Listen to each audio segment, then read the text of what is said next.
Welcome to the Body Science Podcast. We're about to take a deep dive into something absolutely foundational for anyone interested in building muscle and strength with resistance training. The principle of progressive overload. Yeah, it's really the bedrock, isn't it? Totally.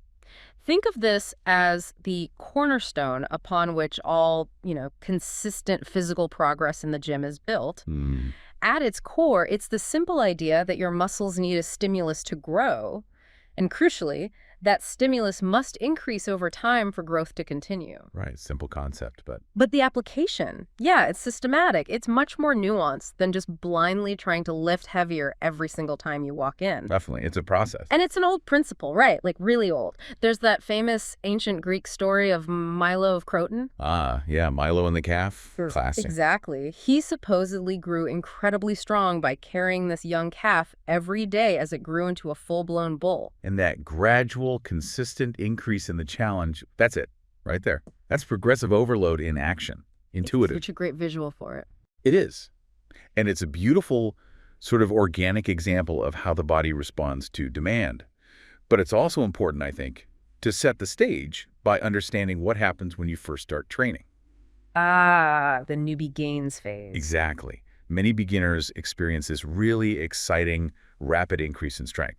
You feel like you're getting dramatically stronger week after week. Yeah, it feels amazing at first. It does. And while some muscle growth is happening, sure, a significant portion of that initial strength increase actually comes from your nervous system adapting. So not just bigger muscles straight away. Not primarily. Your brain gets better at recruiting motor units, coordinating muscle fibers, making the movement more efficient. You're essentially learning how to use the muscles you already have more effectively. Ah, okay. This neural adaptation often precedes significant noticeable changes in muscle size. That's a crucial point for managing expectations then. So feeling stronger doesn't automatically mean your biceps are blowing up just yet. Right. It could be your brain becoming a better conductor for the muscle orchestra, so to speak. I like that. The brain as the conductor. Precisely.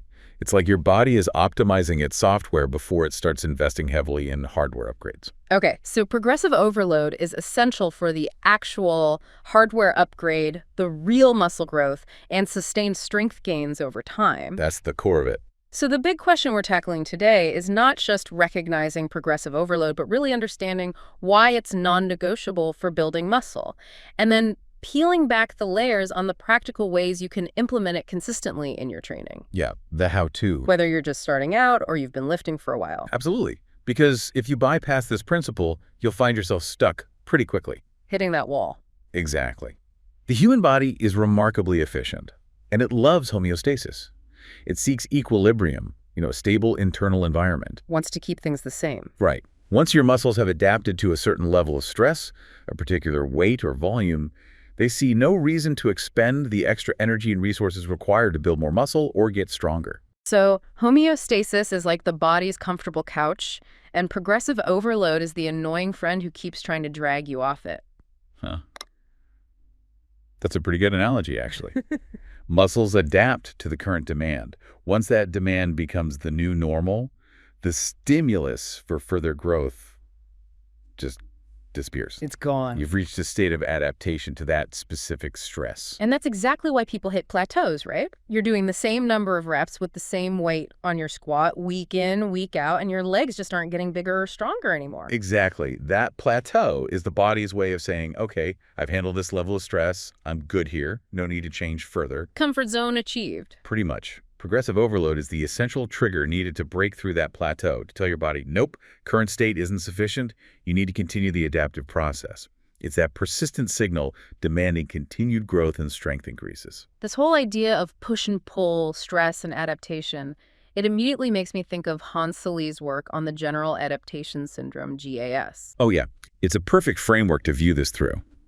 GAS describes the body's response to stress in 3 stages. The alarm reaction, the resistance phase, and the exhaustion phase. Okay. In resistance training, the workout itself is the acute stressor. That's the alarm reaction. You're imposing a demand the body isn't perfectly equipped for yet. The initial shock? Right. Then the body's subsequent adaptive response, repairing muscle tissue, increasing protein synthesis, getting stronger and bigger. That's the resistance phase. It's building resistance to that specific stressor so it can handle it better next time. So muscle growth is, in a way, a defensive mechanism, like the body is protecting itself. Fundamentally, yes. Yeah. Your body is getting bigger and stronger as a protective adaptation. It's preparing itself for the possibility of facing that level of stress again.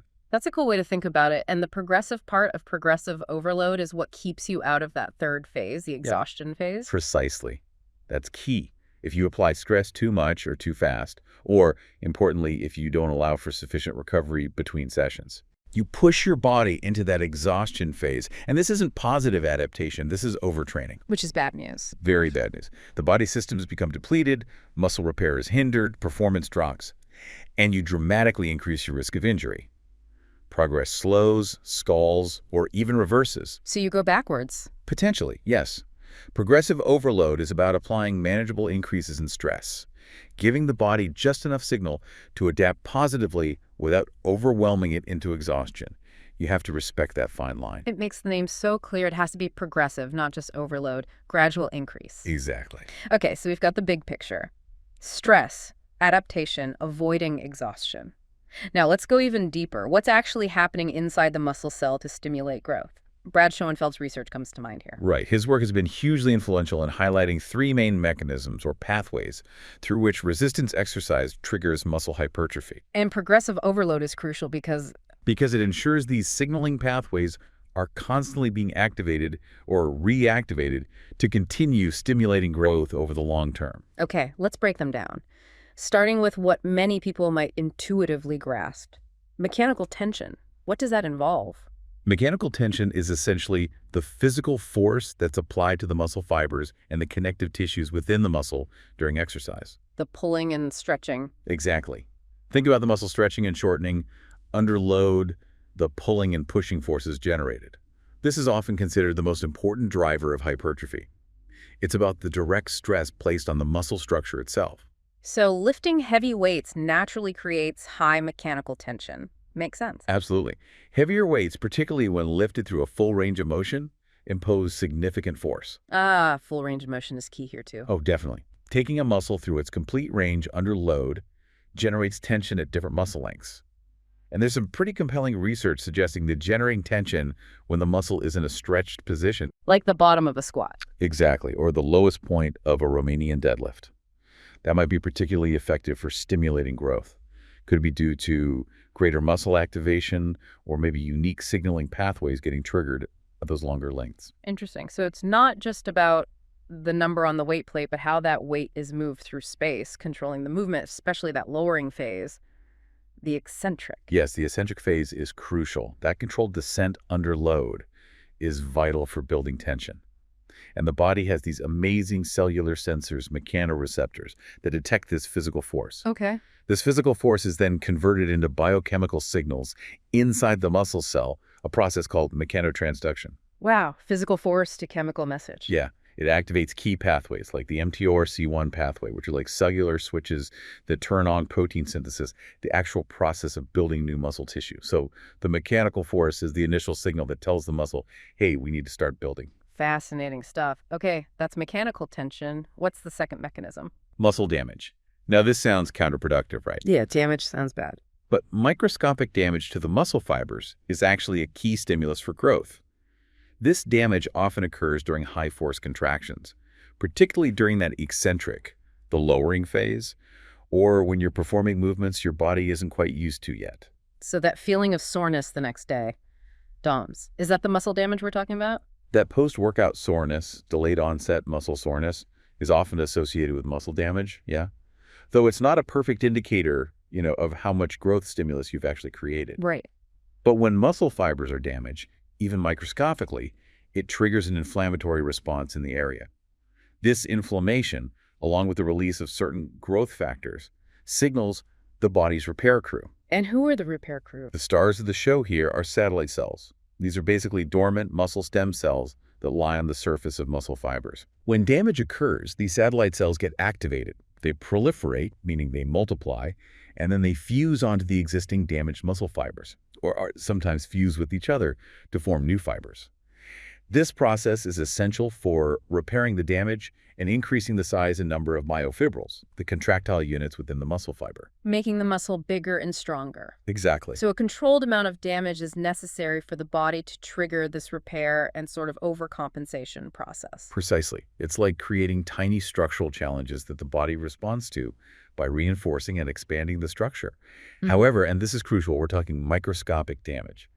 An optimal amount to trigger the repair response. Not crippling damage. Exactly. Excessive damage leads to prolonged recovery times, it inhibits performance in your next session, and definitely increases injury risk. This is why that old no pain, no gain adage needs careful interpretation. Right. It's not about being unable to walk. No. You don't need to be cripplingly sore after every single workout to grow. Some soreness is normal, especially when starting something new, but debilitating soreness might mean you've actually done too much damage and your recovery, and therefore growth, will be impaired. Okay, optimal damage, not destructive damage. Got it. Mechanical tension, muscle damage. What's the third mechanism? Metabolic stress. This mechanism really comes into play when you train using moderate to higher repetition ranges, typically say 8 to 15 reps, maybe even more, combined with relatively short rest periods between sets. This is where the pump comes from, right? That feeling. Yes, exactly. That intense pump feeling, the muscle swelling and fullness you feel during or after a set, is largely due to metabolic stress. What causes it? It's the accumulation of metabolic byproducts within the muscle, things like lactate, hydrogen ions, inorganic phosphate. This buildup, along with the cell swelling itself. The muscle literally swelling up. Yeah, the cell swelling might contribute to hypertrophy through various means. It could alter hormonal profiles during the workout, like increasing growth hormone, though the direct link of that spike to actual long-term growth is still debated a bit. Okay. It could increase other anabolic signaling, and some theories even suggest the cell swelling itself acts as an anabolic signal. Like the cell interprets the swelling as a threat to its integrity and responds by strengthening its structure. Huh. So the pump isn't just a temporary cosmetic thing, it's linked to a real growth mechanism. Precisely.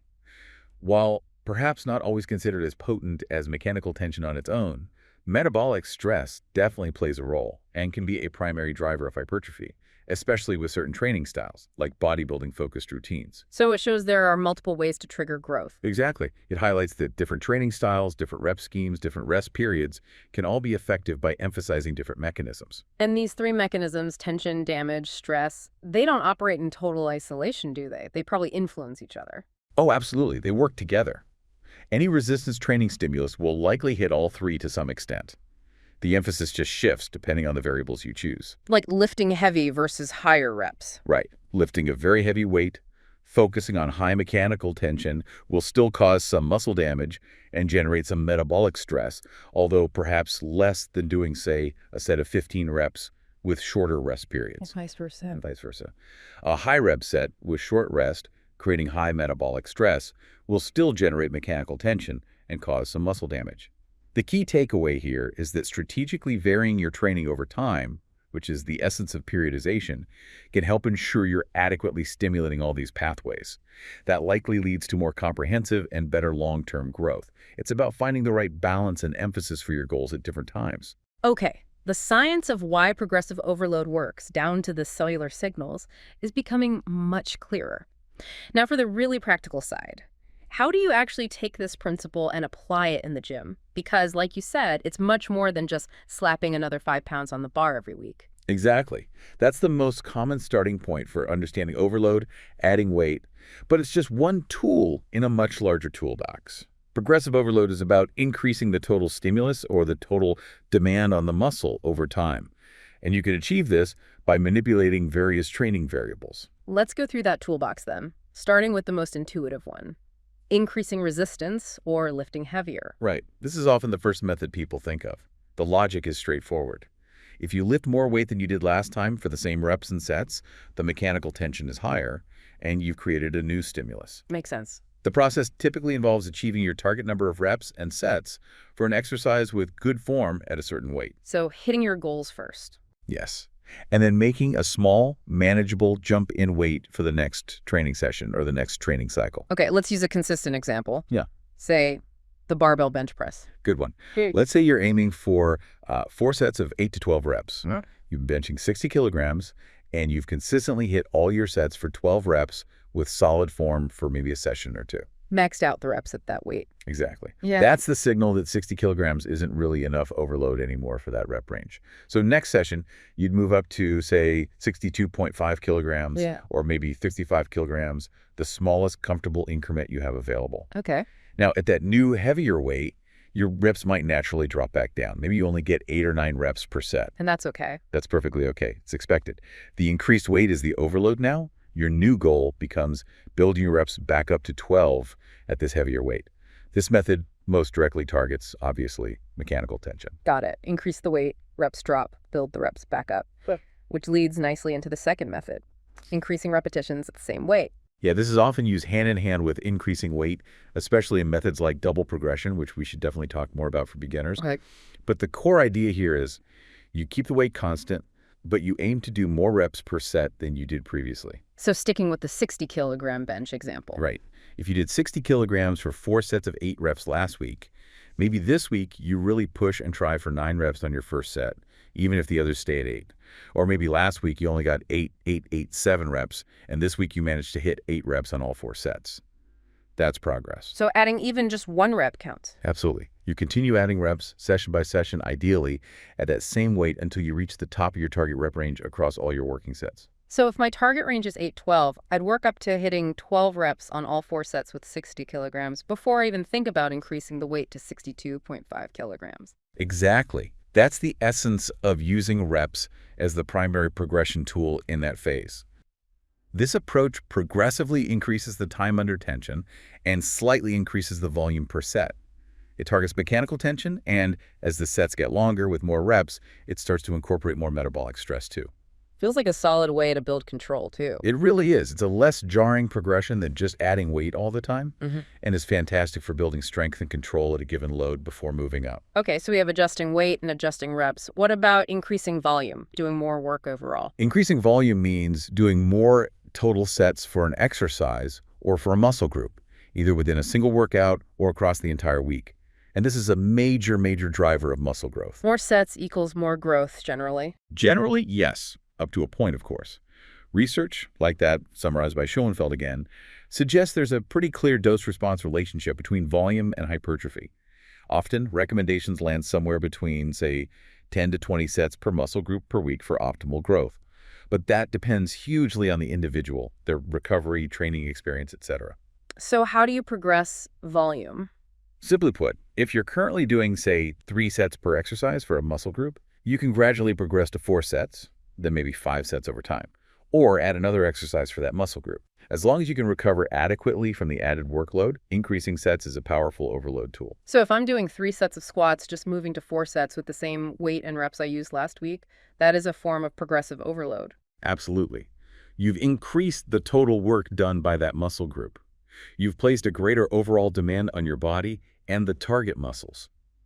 This increases overall stress, contributing to all 3 mechanisms, tension, stress, and damage, just by doing more work. It's a very effective way to add stimulus, especially when just adding weight or reps becomes difficult or isn't the main goal. Okay, volume is key.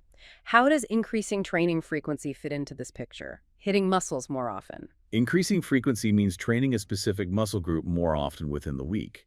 For instance, going from hitting your chest once a week in a traditional bro split to training chest twice a week, maybe in an upper-lower or push-pulling split. What's the benefit there? By training a muscle group more frequently, you create more opportunities within the week to accumulate that total volume we just talked about. You also get more frequent stimuli from muscle protein synthesis cycles. More growth signals per week. Essentially, yes. This is a great method, and it's a big if you can manage the recovery required. You need to ensure you're not just hammering the muscle again before it's recovered from the last session. So beginners doing full body 3 times a week are already using this. Exactly. That structure inherently trains muscles frequently. For more advanced lifters, increasing frequency can be a strategic way to handle higher volumes by spreading the workout across more sessions rather than cramming it all into one marathon workout. Makes sense. Okay, more frequent signals, assuming recovery is solid. Next up, decreasing rest time between sets. Right. Shortening the rest intervals. This increases your training density, basically, the amount of work you perform within a given time frame. Makes the workout feel harder, faster. Definitely. Shorter rest periods limit the clearance of those metabolic byproducts we mentioned, like lactate, and reduce the full recovery of the phosphagen system between sets. This leads to a greater accumulation of metabolic stress. So it shifts the focus. Precisely. If you've been resting a comfortable 2 minutes between sets of, say, leg presses, cutting that down to 90 seconds or even 60 seconds will make the workout significantly harder and shift the emphasis much more towards metabolic stress and that pump feeling. Yeah, I can feel the burn just thinking about it. Mm-hmm. What about controlling the speed of the movement itself? Tempo. That's adjusting tempo, or manipulating time under tension, PUT. This involves consciously controlling the speed of the different phases of an exercise: the concentric lifting phase, the eccentric lowering phase, and any isometric pauses, holding phases. Like deliberately slowing down the lowering part. Exactly. For instance, consciously taking 2, 3, even 4 seconds to lower a weight compared to just letting gravity do most of the work. Slowing down the eccentric phase is often emphasized because the muscle is typically strongest eccentrically. You can handle more weight going down than up. Right. So controlling that lowering phase allows the muscle to handle greater load under tension or experience more tension and potentially more muscle damage, even with the same weight you use concentrically. Manipulating tempo can significantly increase TUT and muscle damage, providing a different kind of stimulus. But you need to be careful not to go too slow, right? Yeah, there's a balance. You don't want to slow the tempo down so much that you have to use significantly lighter weight, which might then compromise the mechanical tension, unless that's a specific planned goal for that phase. The key is generally controlled movement, not necessarily ultra-slow grinding reps all the time, unless you're specifically programming for that effect. It influences both mechanical tension and muscle damage. So focusing on that controlled lowering is another way to increase overload, even if the weight on the bar stays the same. Exactly. It makes each rep, and therefore the whole set, more demanding in a different way. It shifts the emphasis and increases the stimulus you get from each repetition. Okay, lots of options there. And finally, what about changing the exercises themselves? Exercise variety. This is exercise variety. Now, for beginners, consistency with a core set of compound movements is usually the most effective strategy. You need to build that foundation and master the form first. Don't jump around too much early on. Right.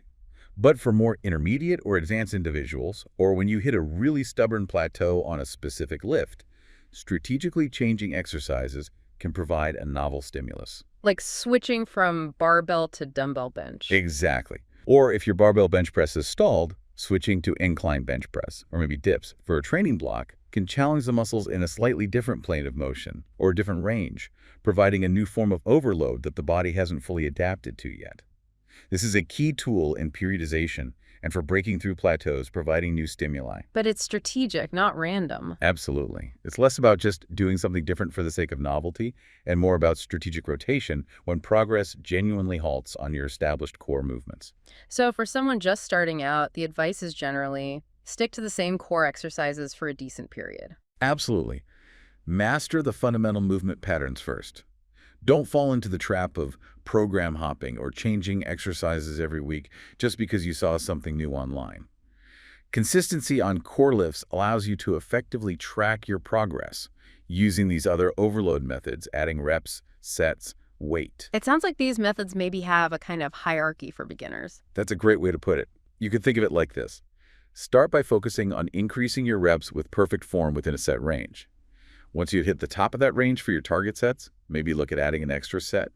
And then once you've consolidated that, maybe hitting the top reps for the new number of sets, then you increase the weight using the smallest increments possible. Reps, then maybe sets, then weight. Yeah, something like that. It builds confidence, reinforces good form, and is a safer, more sustainable way to progress in the early stages before focusing solely on just adding more load. That hierarchy idea is really helpful. It gives beginners a clearer path forward. And understanding all these different methods allows you to tailor your approach more effectively later on. Precisely. As you become more experienced, you can be more strategic. If your goal is maximizing mechanical tension for pure strength, you'll likely prioritize increasing weight and might use longer rest times. If you're focusing more on hypertrophy and enjoy chasing the pump, you might incorporate more higher rep sets, shorter rest periods, and focus more on total volume. It gives you strategic control over your training stimulus. Let's really lean into that beginner perspective now. We talked about those exciting initial newbie gains, but they can also lead people down the wrong path, can't they? Lead to some classic mistakes. Well, absolutely. They are exciting. That rapid initial progress is incredibly motivating. It happens because of that neural adaptation kicking in quickly, combined with the simple fact that almost any new resistance stimulus is sufficient overload for a completely untrained body. Anything works at first. Pretty much. But this speed of initial progress can also be a trap. Beginners might get impatient. They want that feeling to continue, so they try to add weight far too quickly, often sacrificing proper form in the process. Which is a huge no-no. Critical and non-negotiable, as we'll hammer home. This significantly increases the risk of injury, which can derail your progress entirely, sometimes for months. So what are the absolute top priorities for someone brand new to lifting weights? Number one, without a shadow of a doubt, is mastering correct exercise technique. Spend your first, say, 8 to 12 weeks really focusing on learning how to perform the key compound movements safely and effectively. Quality over quantity, especially in the beginning. Form first. What's number two? Establishing consistency. Just showing up and getting the work done regularly is more important than having the perfect program in the very beginning. These first few months are really a foundational phase. Build a habit. What are some solid starting guidelines? Maybe drawing from recommendations from respected bodies like the NSCA or ACSM. What should a beginner's week look like? Good starting points for a beginner looking to build muscle and strength would generally be something like frequency. Aim for maybe 3 or 4 resistance training sessions per week. This allows for enough stimulus but also crucial recovery time. Full body or a split? Either can work well. Full body workouts performed 3 times a week, like Monday, Wednesday, Friday, are great. Or an upper-lower body split trained 4 times a week, say upper body Monday, Thursday, lower body Tuesday, Friday. Both ensure rest days between sessions that intensely target the same muscles. Okay. What about intensity? How heavy? How many reps? For hypertrophy, that 6 to 12 rep range is a classic, solid recommendation. You want to choose a weight that allows you to complete your target number of reps with good form, but where the last 1 or 2 reps feel challenging. Like you're approaching muscular fatigue, but not necessarily going to absolute failure every set. So you shouldn't feel like you could easily do 5 more reps. Exactly. You don't need to test your 1 rep max early on.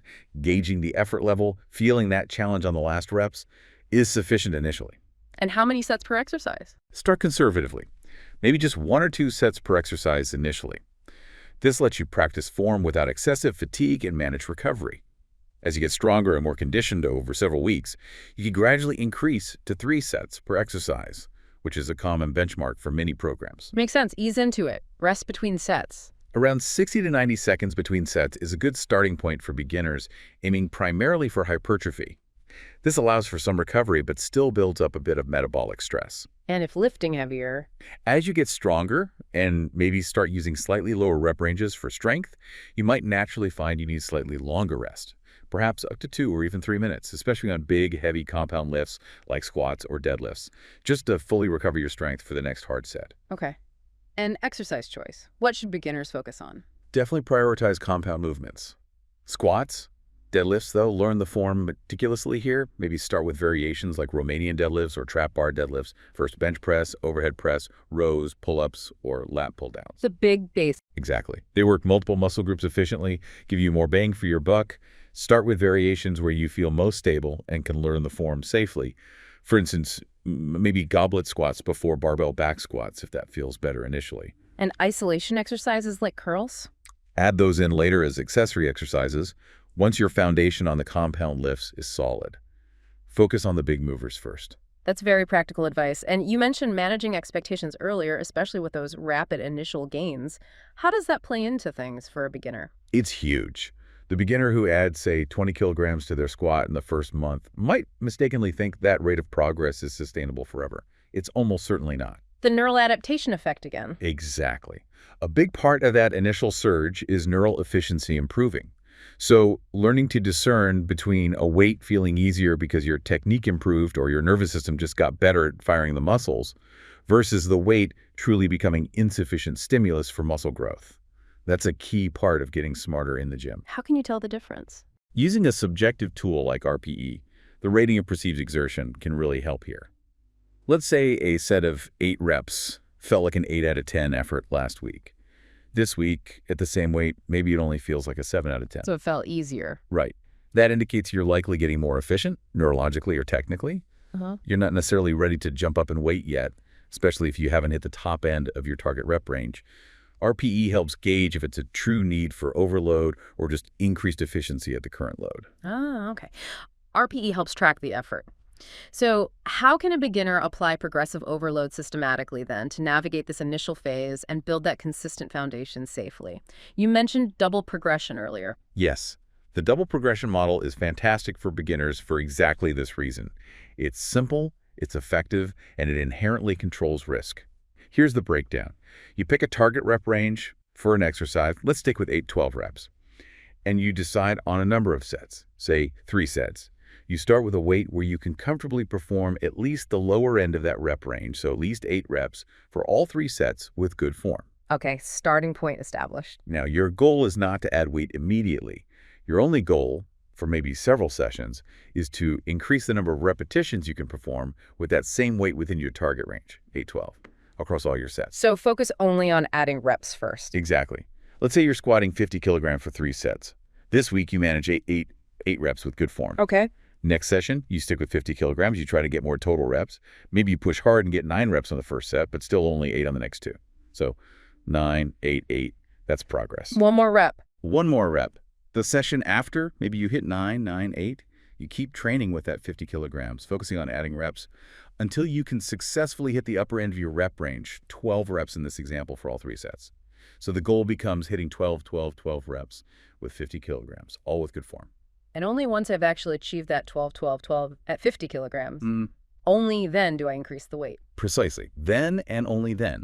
In the following session, you make a small, sensible weight increase, say up to 52.5 kilograms or 55 kilograms. And what happens to the reps then? When you increase the weight, your reps will naturally drop back down, probably towards the lower end of your range again. Maybe you get 8, 8, 8 at 55 kilograms, and the whole process starts over.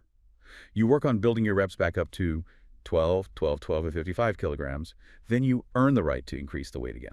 That feels so much more structured and frankly less intimidating than just thinking, must add weight every week. It is. What are the big benefits of using double progression like this, especially for beginners? Several key benefits. First, it forces mastery at a given weight and rep range before you move up. This significantly reduces the likelihood of adding weight you can't handle with proper form, which dramatically lowers injury risk. Safety first. Absolutely. Second, it builds confidence. You're constantly hitting these micro goals, adding 1 or 2 reps here and there. That feels like real, tangible progress and keeps motivation high. Small wins matter. They really do.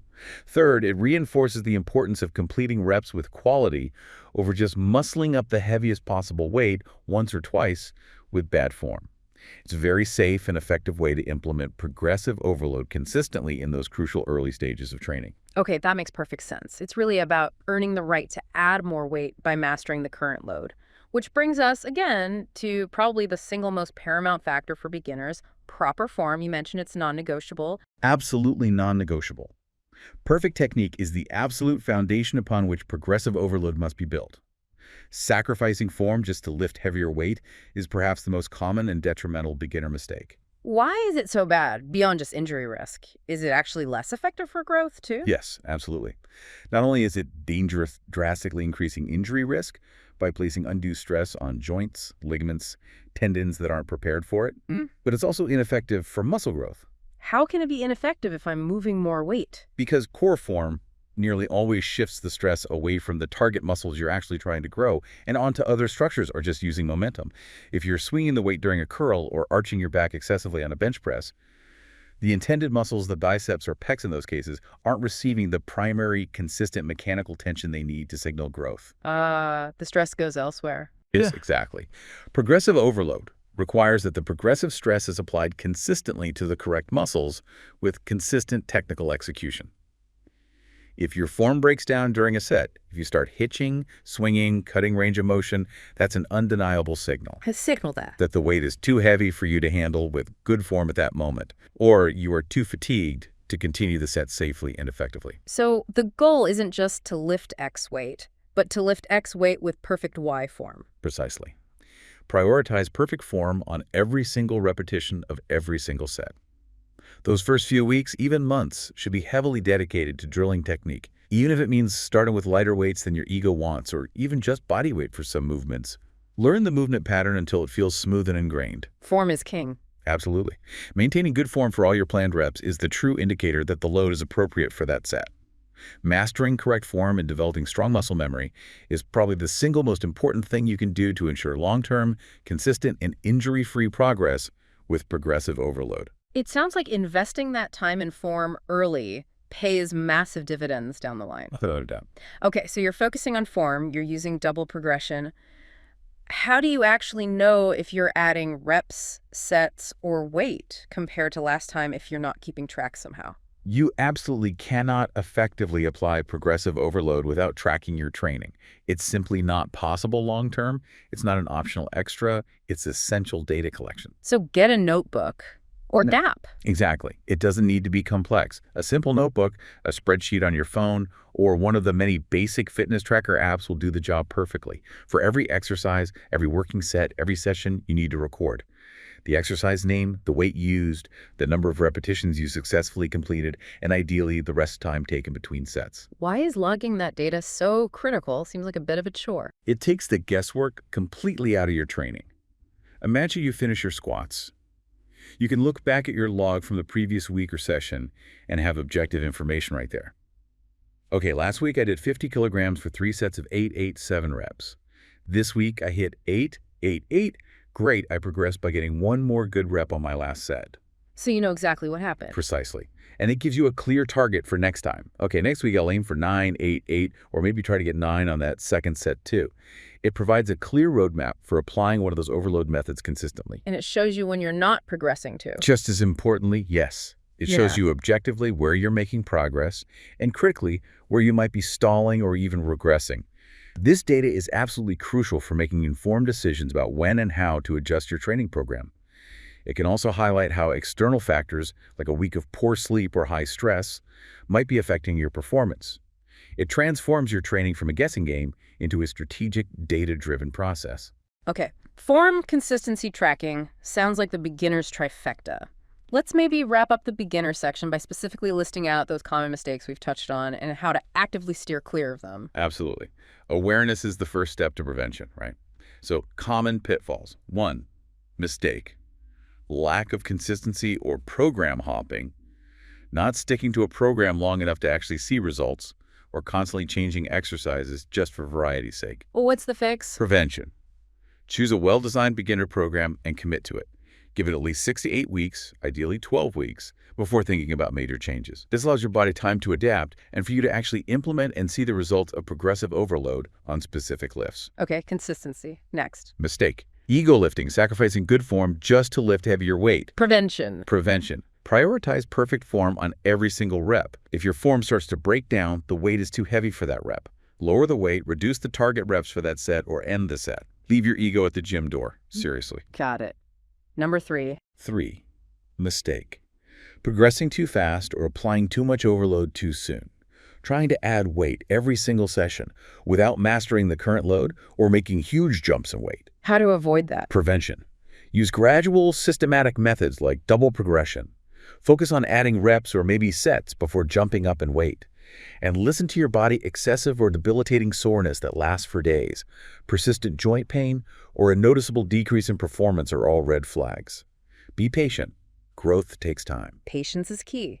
4th mistake. 4th mistake. Not tracking workouts, just going in and winging it. Prevention. Prevention. Keep a detailed training log, notebook, app, spreadsheet, whatever works for you. It's your roadmap for progress. It allows you to make informed, objective decisions about your training. Okay, number 5. 5. Mistake. Focusing only on increasing weight as the sole method of progressive overload. And the fix. Prevention. Understand and utilize the full toolbox we discussed earlier. Increasing reps, increasing sets, increasing frequency, smartly, decreasing rest times, adjusting tempo, and eventually strategic exercise variety. Don't be a one-trick pony with just adding weight. Makes sense. Last one. 6. Mistake. Neglecting recovery, specifically poor nutrition and insufficient sleep. How to prevent that? Prevention. Remember, muscle growth happens during recovery, not during the workout itself. You have to support that process. Ensure adequate sleep. Aim for 7 to 9 hours consistently. Get sufficient protein intake. Around 1.6 grams per kilogram of body weight is a common evidence-based recommendation for active individuals trying to build muscle. Consume enough total calories to fuel growth and repair, which often means being in a slight caloric surplus. And don't forget planned rest days. They're crucial. It really does sound like most of those beginner mistakes boil down to impatience and maybe just not fully understanding the biological process involved. They really do. Beginners, understandably, often want results now. They see progress and want more, faster. But safe, sustainable, long-term muscle growth requires patience, diligence in tracking and form, and a strategic approach to applying overload. Educating yourself on these common pitfalls helps set realistic expectations and builds the habits necessary for potentially a lifetime of effective training. Okay, so let's say you've navigated that beginner phase successfully, you've done the foundational work, you're consistent, you're tracking, you're applying progressive overload diligently, using those different methods. But eventually, inevitably perhaps, the lightning-fast progress slows right down. You hit a wall, the dreaded plateau. Yeah, plateaus, they're absolutely normal and honestly an inevitable part of any long-term training journey. Anyone who trains seriously for years will hit them. What do they signify? Essentially, they signify that your body has fully adapted to your current training stimulus. What was once an overload, a challenge, has now become your new comfort zone, your new baseline. So the main cause is just not enough overload anymore. The primary cause is typically the lack of sufficient progressive overload. The stimulus just isn't great enough anymore to trigger further adaptation. But, and this is important, other factors are often significant contributors or can even be the main driver themselves. Okay, what are those other factors that can cause a plateau, even if you feel like you're still trying to progress your lifts? Insufficient recovery is a major one.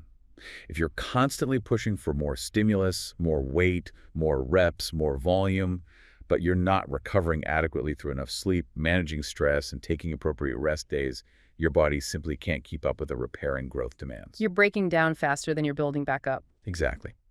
Poor nutrition is another critical factor. Muscle can't be built out of thin air. It requires sufficient building blocks, primarily protein, and enough energy, calories. If you're undereating, especially on protein, growth will stall. And then there's accumulated fatigue, not just physical muscle fatigue, but also central nervous system fatigue from months of hard training.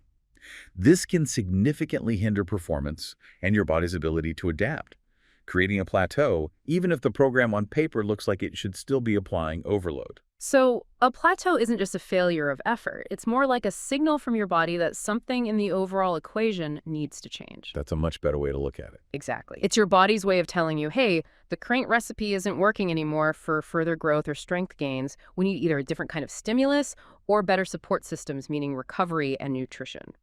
It's a clear sign that it's time to step back, reevaluate your training program, and critically examine your recovery habits and nutritional intake. And we should probably add a nuance here for beginners again, right?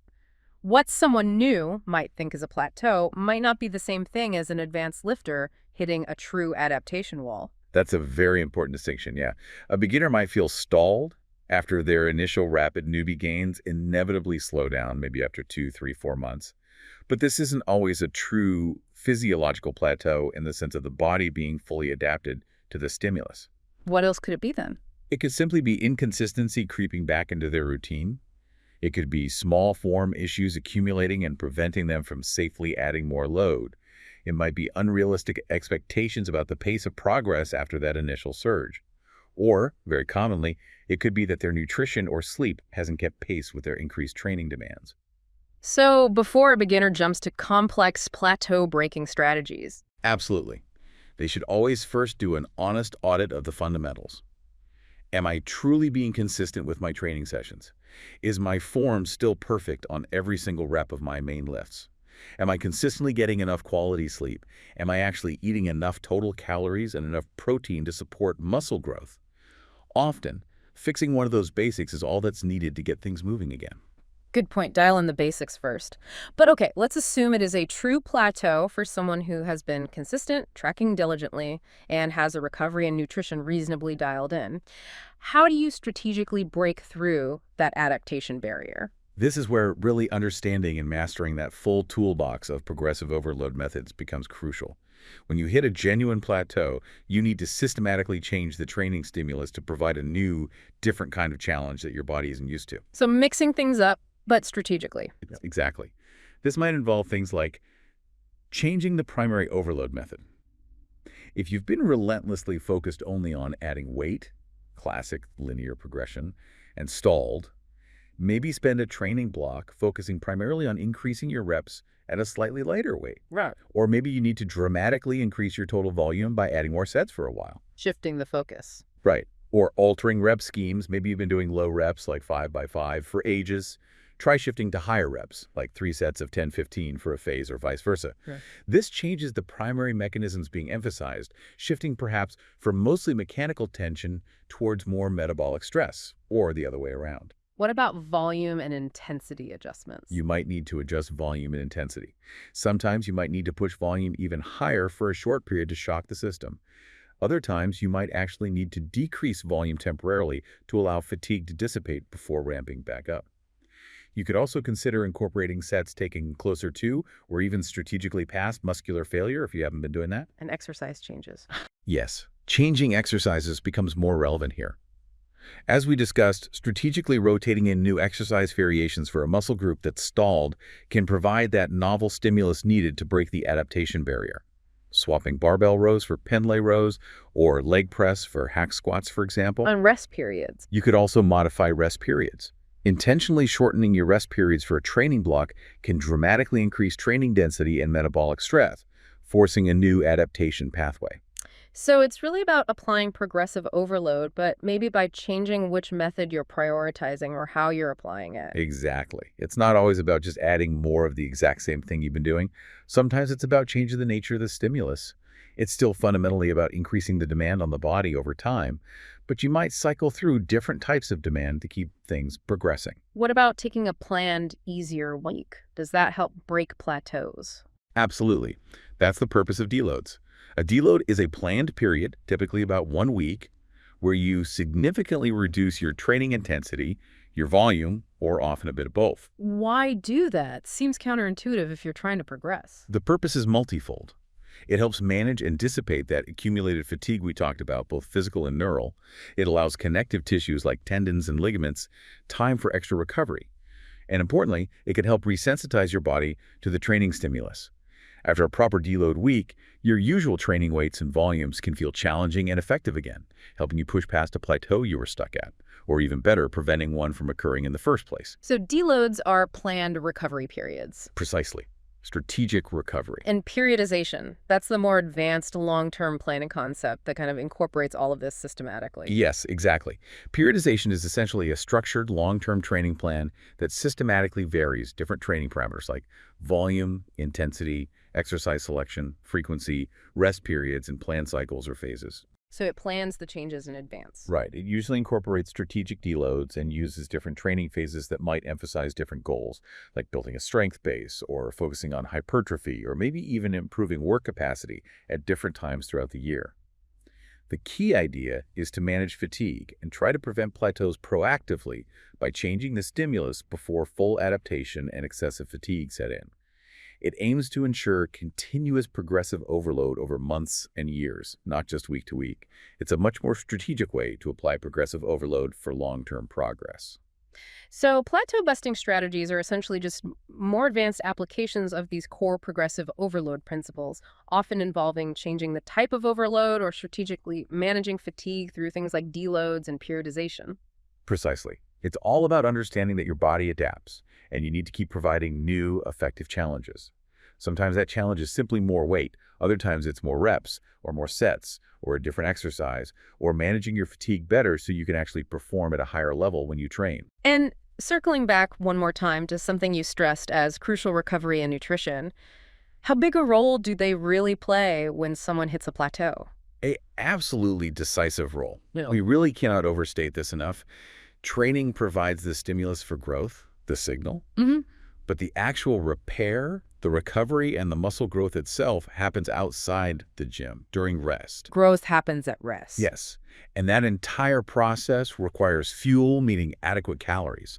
It requires building blocks, meaning sufficient protein, and it requires time and restoration, meaning quality sleep. Because those aren't there. If you are consistently training hard and trying to apply progressive overload, but you are chronically under-eating calories, not getting sufficient protein, or consistently shortchanging yourself on sleep, aiming for that 7 to 9 hours is really important for most people, then your body simply will not have the resources it needs to recover and adapt effectively.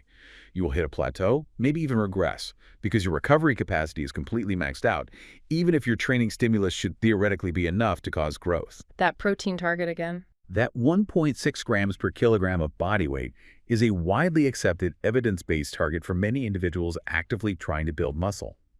But remember, total calorie intake must also be sufficient to support the energy cost of training and growth, which usually means being in at least a small caloric surplus for optimal muscle building. So when you hit that wall, the very first step should probably be an honest look at your training log and your food log and your sleep patterns. Absolutely. It's a holistic system. Training, nutrition, recovery, they all have to work together synergistically. You can have the most perfectly designed, periodized program on paper, but if your nutrition and recovery aren't adequately supporting it, progress will stall eventually. Reviewing all 3 pillars is absolutely crucial when trying to diagnose and break through a plateau, especially for intermediates or even beginners who might not realize just how fundamentally important fueling and resting the body truly is for making gains. Fascinating how intricately it all ties together. Are there even more advanced techniques for applying overload out there? Things may be reserved for very experienced lifters, competitive bodybuilders, or powerlifters. Yes, there definitely are advanced intensity techniques that are often used by very experienced lifters. Typically, they're employed strategically to break through really stubborn plateaus, or sometimes to add extreme intensity or volume in a very short period, maybe leading into a competition peak or similar. But not for beginners. Generally, no. These are definitely not for beginners or even most intermediates. They demand a very high physical and mental tolerance, often push you very close to or beyond momentary muscular failure, and can significantly increase injury risk if not performed with absolutely perfect technique and incorporated very carefully into programming. Okay, duly noted. What are some examples? Things like drop sets, where you perform a set to failure or near failure, then immediately reduce the weight and continue the set with little to no rest. Keep going with lighter weight. Right? Or rest pause sets, where you might take very short, prescribed rests, like 15-20 seconds, within a single set to allow you to perform more total reps than you could continuously. Squeezing out more reps. Exactly. There's also supersetting, which can be done in various ways, like pairing exercises for opposing muscle groups, agonist-antagonist supersets like bench press followed immediately by rows, or sometimes even for the same muscle group, often to increase training density and metabolic stress. And then there are techniques like eccentric overload or negatives, where you intentionally use a weight heavier than you can lift concentrically, focusing only on controlling the lowering phase, often needing a spotter to help lift the weight back up. Wow, those definitely sound intense. They are. They manipulate variables like training density, time under tension, metabolic stress, and muscle damage in highly concentrated ways. Their existence really just illustrates how the core principle of progressive overload continues to apply and needs to evolve as you become more advanced and get closer to your genetic potential.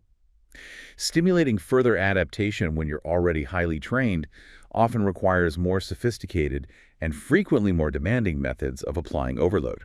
It's a continuous journey of finding the right challenge. It really is. So, to kind of bring it all together, progressive overload is truly the non-negotiable foundational principle for any meaningful muscle growth and strength gain from resistance training. The cornerstone. The cornerstone, exactly. It's achieved by consistently and progressively increasing the overall stress placed on your muscles over time.